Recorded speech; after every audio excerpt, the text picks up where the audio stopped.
On the last, I don't know, the last 8 albums, or could have been longer than that. On all the credits, there's always the thing that says, may you live to see the dawn. Is this the dawn? My own personal dawn, it is, yes. It's a time period where you figure out where you're going. You've completely judged where you've come from and laid out all the pieces, and you know exactly what it all means at that point. How did your relationships, your early relationships with women, you know, your mother, your sister, who, you know, you refer to in various records, actually affect the music? Once my mother remarried, she had to, it was during a time period in my life where she had to try to teach me about the birds and the bees. And I think I've never asked her about this, but I think there was some sort of plan to initiate me heavy and quick. So I was given Playboy magazines. Get out of here!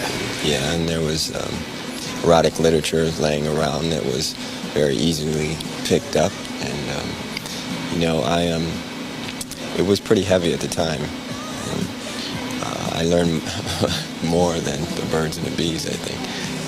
And I think it really affected my sexuality a great deal. Early on in your career, the androgynous thing, was that an act, or were you searching for a sexual identity? I don't suppose I was searching, really. I think I was just being who I was, being the true Gemini that I am, you know. And there's many sides in that as well. And there was a little acting going on too. Okay. You know, just a tad. I mean, we'd have the scene where I go hug the bass player, he's a man, and I'd go kiss the keyboard player, she's a woman. You know, we had some of that going on too, but you know, it was rock and roll. Beatles had the Rolling Stones. Elvis had Jerry Lee Lewis. Early on in your career, who was the guy that you looked at and said, oh, I gotta get back in the studio? Did you hear so-and-so? Yeah. Let's get in the studio right now. Who did that for you? Contrary to what a lot of people might believe, it was never somebody who was my contemporary. It was always old Gotta be a records. contemporary.